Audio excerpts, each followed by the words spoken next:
Quem aqui nunca desejou a vida de alguém que viu através das redes sociais? Basta rolar o feed por alguns segundos e nós encontramos a mulher ou o homem do corpo perfeito, o emprego dos sonhos ou a família que todo mundo queria ter. Porém, muitas vezes, quando a câmera é desligada e as redes sociais fechadas, as coisas passam a ser bastante sombrias. E no caso de hoje, isso vai ser esfregado na nossa cara. Olá pessoal, meu nome é Ábia Beatriz, seja muito bem-vindo ao meu canal.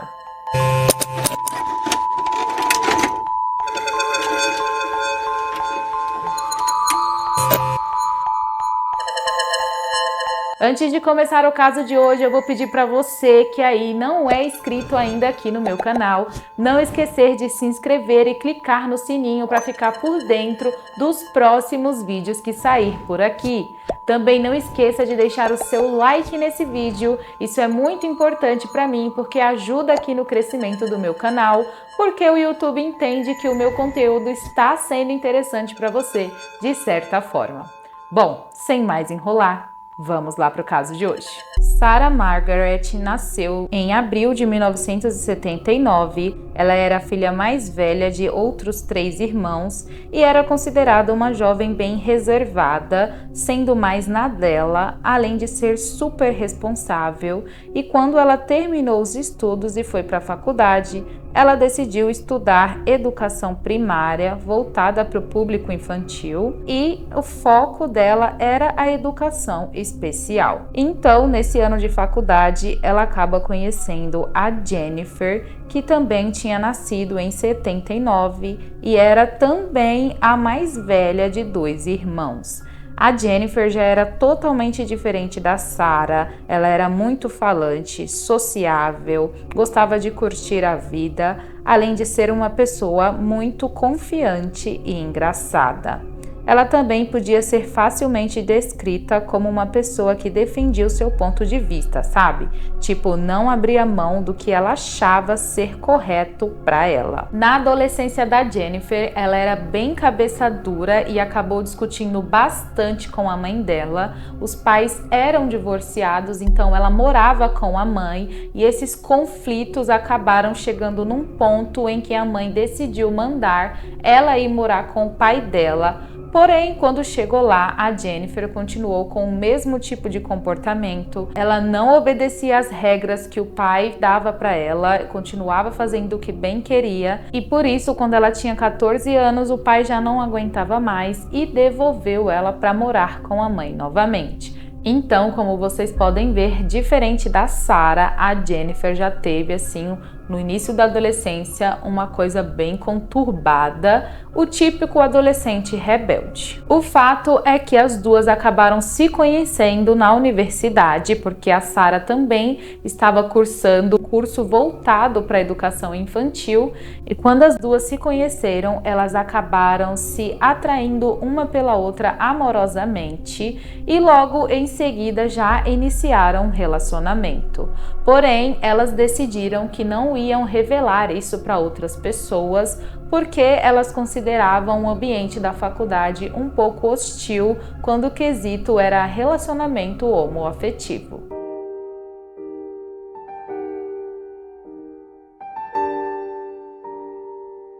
No ano de 2002, a Sarah concluiu os estudos na universidade, enquanto a Jennifer decidiu que não queria concluir os estudos superiores. Assim, em 2004, elas decidiram se mudar para Minnesota e morarem juntas, e é aí que elas realizam uma adoção de uma jovem de 15 anos de idade que se tornaria a primeira filha do casal. Porém, a adaptação da jovem não foi muito boa e a Sarah e a Jennifer comentavam com amigos que a garota costumava até comer lixo. As consultas a um terapeuta era comum, fazia parte desse âmbito da adoção e elas levavam a menina com frequência para assim eles saberem se estava tudo certo com ela. Porém, um dia elas colocaram a menina no carro, levaram até mais uma consulta de rotina do terapeuta e lá a garota simplesmente ficou sabendo que ela estava sendo devolvida para a adoção. E assim a Sarah e a Jennifer nunca mais voltaram e nem sequer se despediram de forma adequada da garota. Em 2005, a Sarah decidiu mudar o seu sobrenome para Hart, o mesmo da Jennifer, e assim as duas se tornaram as senhoras Hart. Já no ano de 2006, as duas então decidiram escolher 3 irmãos no sistema de adoção do Texas, sendo 2 menininhas, a Hannah, de 4 anos, e a Abigail, de 2 anos, e o Marcus, de 7 anos de idade. No ano de 2009, as duas decidem então oficializar a relação delas e se casam em um país onde era permitido o casamento homoafetivo. A Jennifer era bastante ativa nas redes sociais e compartilhava a vida com a sua mulher e seus filhos, até demais, porque ela chegou a relatar que a primeira noite com os filhos em casa foi bem bizarra, dizendo que uma das garotinhas comeu até vomitar e espalhou fezes pela casa, enquanto o garoto bateu a cabeça no armário várias vezes, com vozes diferentes dizendo que estava possuído por um demônio. E a outra filha cortou o queixo ao cair da escada. E como se não bastasse falar tudo isso na internet a troco de nada, no final ela escreveu algo do tipo: "Se não fosse nós, quem seria?" Eu achei isso um absurdo, gente, porque eu entendi, eu acho que vocês também entenderam que ela quis dizer que se ela e a Sarah não adotassem aquelas crianças, ninguém mais faria aquilo, o que é um total absurdo. Bom, a Jennifer continuava postando regularmente nas redes sociais. Ela usava muito o Facebook para postar fotos das crianças, onde ela mostrava que a família era muito feliz, as fotos eram lindas e todo mundo era apaixonado pelaquela família. E não satisfeita, ela também abriu uma conta no YouTube, onde ela divulgava vídeos também frequentes da família, se divertindo bastante. Então, as pessoas conheciam aquelas mães e conheciam aquelas crianças e eles adoravam eles, eram apaixonados por todos. Realmente era uma família perfeita. E não satisfeito com isso, as duas então decidem anunciar que iriam adotar outras 3 crianças, que também eram irmãos biológicos. A primeira criança era Sierra, ela tinha 3 anos de idade, o segundo era o Devonte, de 5 anos, e o terceiro era o Jeremiah, de 4 anos. Isso tornou aquela família cada vez mais única e adorada pelas pessoas nas redes sociais. O que é dito é que a mãe das 3 crianças perdeu a guarda para o Estado por fazer o uso de substâncias ilícitas e que o pai até tentou pegar a guarda das crianças, mas não conseguiu. E eu até pesquisei para tentar encontrar o porquê ele não ter conseguido a guarda, mas não encontrei nada. A irmã dele também tentou ficar com a guarda das crianças e nós sabemos que a justiça tende a querer deixar as crianças com alguém da família para que a rotina não seja tão drasticamente assim mudada. E a tia deles realmente fez das tripas coração, gente, para ter os seus sobrinhos perto, chegando até mesmo a vender a sua casa e comprar uma outra muito melhor e com mais quartos. Mas infelizmente ela não conseguiu ficar com a guarda das crianças. Por quê? Porque uma vez, quando as crianças estavam sob o cuidado da tia na casa dela, a assistente social foi fazer uma visita para elas e acabou pegando no flagra a mãe das crianças cuidando deles, o que era extremamente proibido, e isso prejudicou demais o processo de adoção da tia pegar a guarda das crianças, porque, né, gente, não tinha condição da mãe ficar próxima dos filhos. Então, como o governo viu, né, a assistente social viu que aquilo não ia funcionar, que a mãe ia acabar tendo sim contato com os filhos, assim foi decidido que as crianças deveriam ir para adoção e dessa forma que elas chegaram até a Sarah e a Jennifer.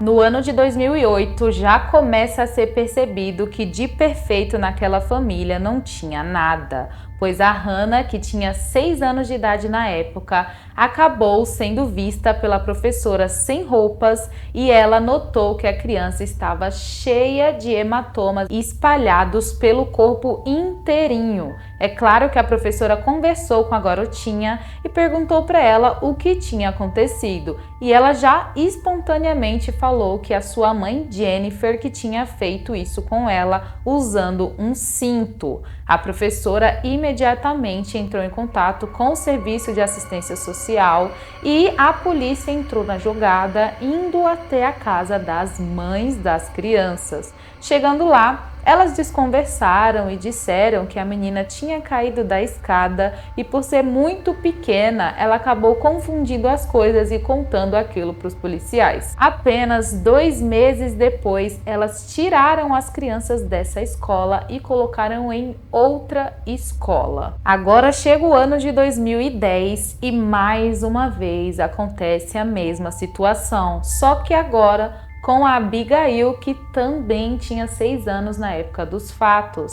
Outra professora acaba vendo que a criança está com diversos hematomas no corpo. A professora questiona ela mais uma vez e ela fala que quem tinha feito aquilo com ela tinha sido a sua mãe Jennifer, que tinha pegado ela pelo pescoço e colocado a sua cabeça embaixo d'água. Meu Deus do céu, gente, o que a polícia está esperando para fazer alguma coisa?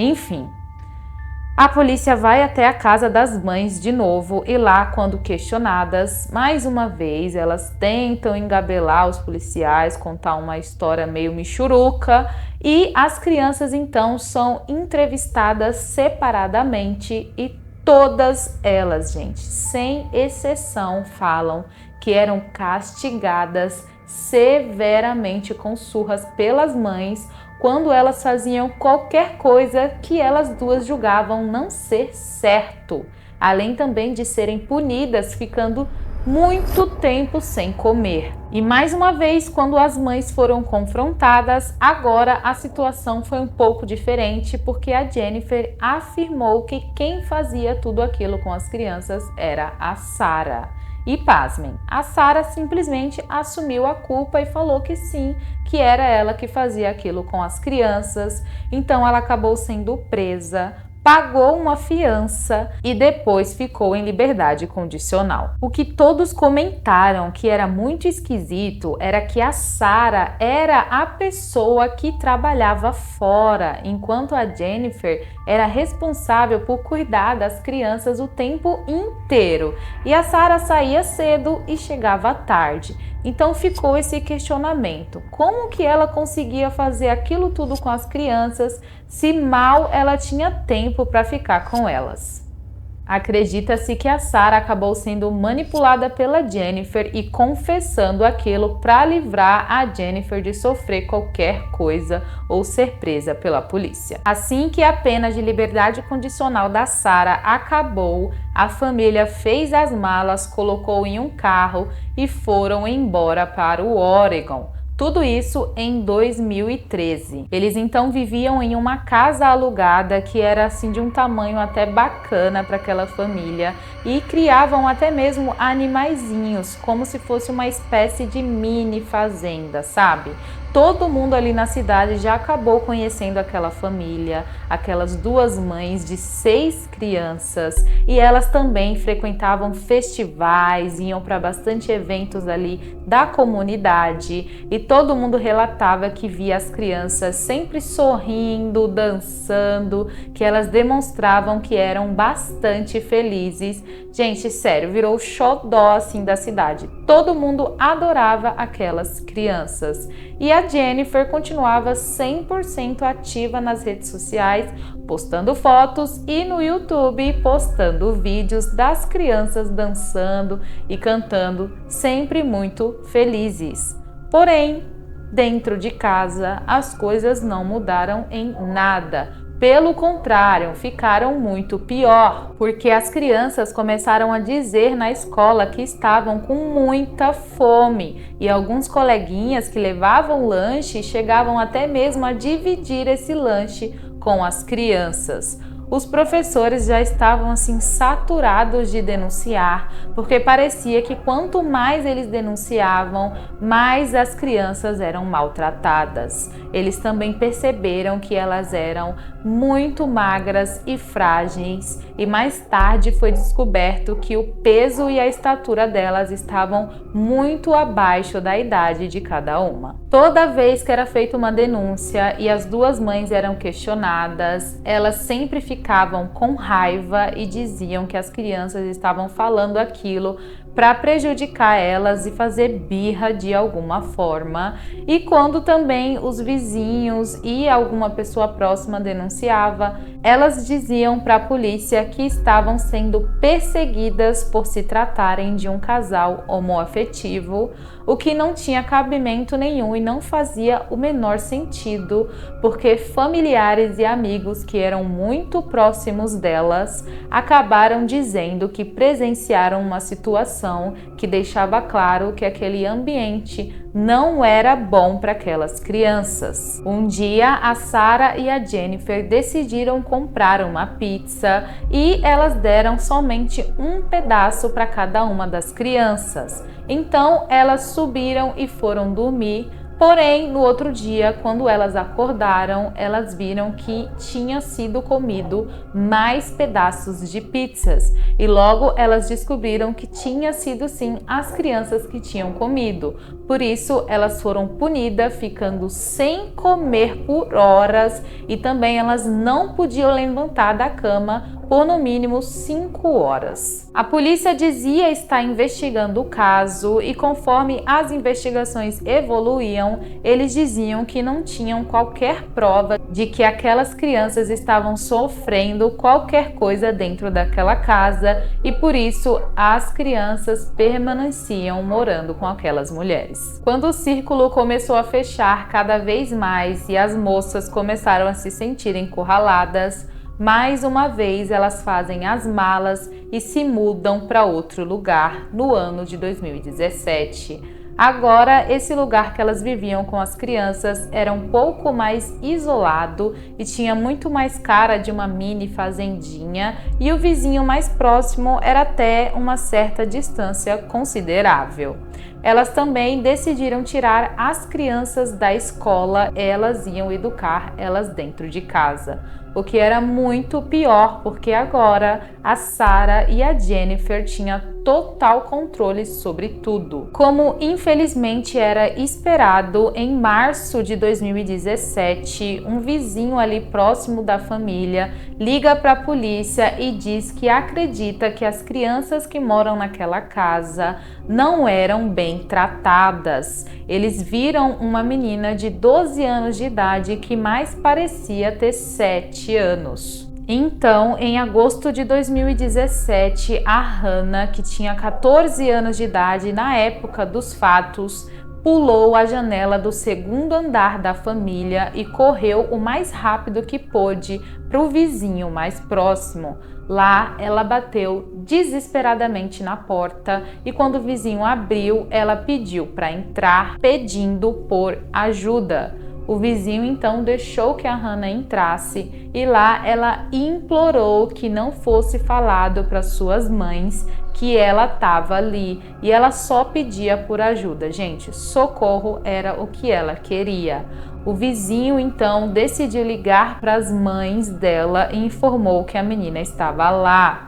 A Jennifer e a Sarah, junto com as outras crianças, foram até a casa deles. O vizinho conversou com as duas e eu não sei como elas conseguiam, mas elas manipulavam as pessoas ao redor, gente. E o vizinho então acreditou que aquilo ali não tinha passado, sabe, de uma fase de adolescente mesmo rebelde. E assim a Hannah foi levada com as suas mães embora para sua casa. Mais tarde, o vizinho recebeu uma carta escrita à mão pela própria Hannah pedindo desculpa pelo que tinha acontecido, que tudo que ela tinha falado era mentira e que ela tinha feito aquilo para chamar atenção e que iria prestar mais atenção no seu caráter para não ser mais uma mentirosa. O casal de vizinhos decidiu que não iriam envolver a polícia naquele assunto.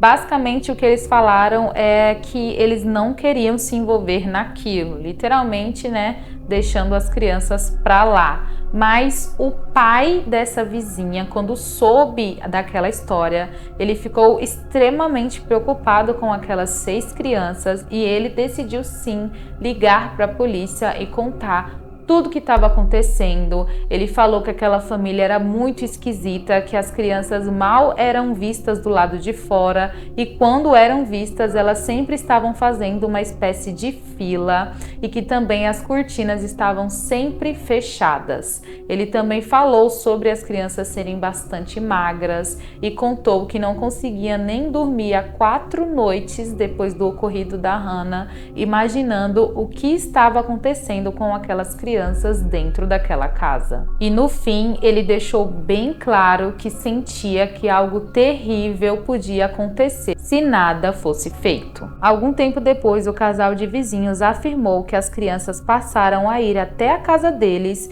pedir por comida e era escondido das mães deles. E elas pediam para eles colocarem em um local da cerca da casa delas para só depois eles irem pegar. E foi quando eles decidiram ligar para o Serviço de Proteção à Criança.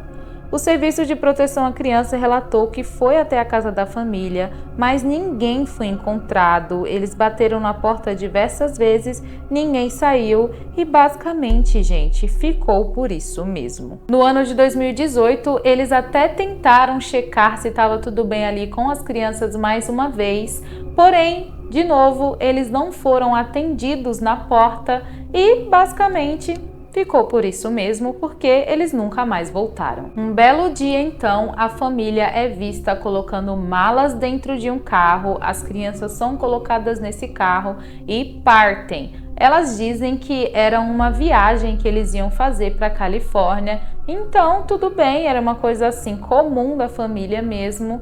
Porém, o que é estranho é que a Sarah ligou para o trabalho dela e avisou um dia antes que ela não iria trabalhar no outro dia porque estava doente, e os colegas de trabalho acharam um pouco estranho porque a Sarah era gerente e ela era muito responsável, então não fazia parte, assim, sabe, da personalidade dela agir dessa forma estranha, assim, da noite para o dia.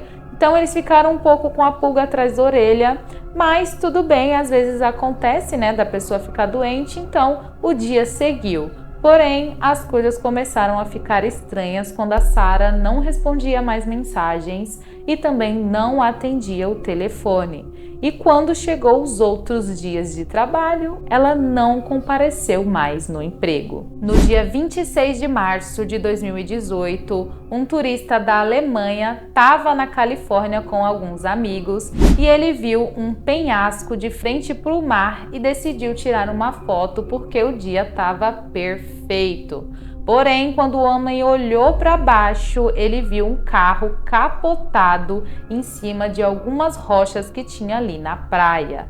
O homem então liga imediatamente para a emergência e informa o que ele tinha acabado de ver. A emergência se desloca para o local o mais rápido possível e até mesmo um helicóptero vai até lá para realizar o resgate. Eles acabaram encontrando dentro do carro o corpo da Sarah e da Jennifer sem vida, onde infelizmente alguns metros depois, fora do carro, foram encontrados os corpos de Abigail, Jeremiah e Marques. E também as buscas continuaram para encontrar as outras 3 crianças. Se passaram cerca de 2 semanas e eles conseguiram encontrar o corpo da Sierra na costa da praia e alguns dias depois um pé dentro de um tênis que acabou aparecendo na praia.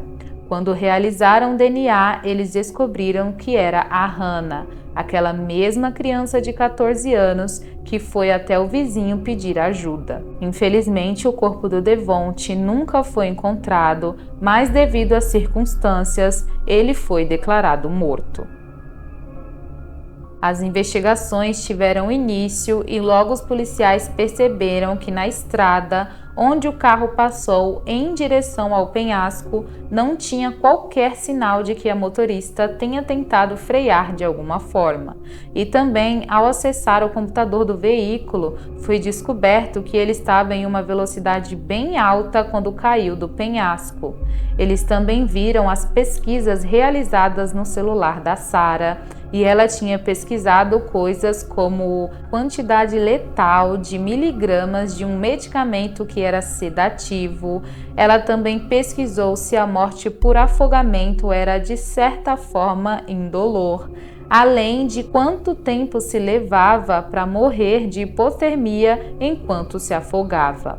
A família também tinha um cachorro e ela pesquisou no celular por abrigos que não matavam cães. Nos corpos das crianças tinha uma quantidade alta de um medicamento sedativo e também foi realizado alguns exames no corpo da Jennifer e foi descoberto que ela estava com um índice alcoólico muito alto, muito acima do limite, indicando que ela tinha sim se alcoolizado bastante antes de realizar aquele ato. Assim, os investigadores concluíram que aquilo não tinha sido um acidente, e sim múltiplos assassinatos além de suicídio.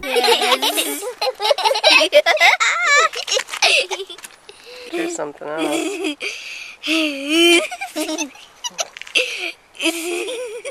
Bom, pessoal, esse foi o caso de hoje e eu tô assim chocada com tantas oportunidades de salvar a vida dessas crianças que a polícia jogou fora. Era óbvio que isso não ia terminar de uma forma boa, né, gente? Enfim, eu espero que vocês tenham gostado da forma que eu contei o caso para vocês. Deixem a opinião aí nos comentários. Até o próximo vídeo. Um beijão e tchau, tchau.